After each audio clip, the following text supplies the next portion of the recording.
Hi friends.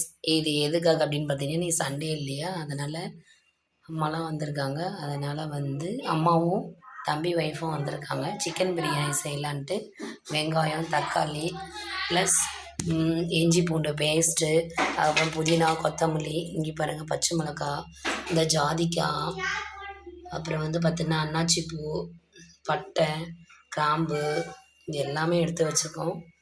Biryani செய்கிறதுக்கு எல்லாமே ready பண்ணியாச்சு. பாருங்கள் மசாலா ஐட்டம், மசாலாவும் எல்லாமே இருக்குது. இந்த மசாலா கரம் மசாலா, தனியாத்தூள், பிரியாணி மசாலா, சிக்கன் மசாலா, மல்லித்தூள் எல்லாமே இருக்குது. அரிசி ஏற்கனவே கொஞ்சம் இருந்தது பச்சரிசி. இது பிரியாணி அரிசி தான். இது கூட இன்னும் கொஞ்சம் வாங்கிட்டு வரலான்னு போயிருக்காரு. ஒரு 1.5 கிலோ வாங்கிட்டு வரலான்னு போயிருக்காரு. வாங்கிட்டு வந்ததுக்கப்புறம் சமைக்க போகிறோம் ஃப்ரெண்ட்ஸ். ஓகேங்களா? பிடிச்சிருந்தா லைக் பண்ணுங்கள், சப்ஸ்கிரைப் பண்ணுங்கள். ஓகே, பாய்.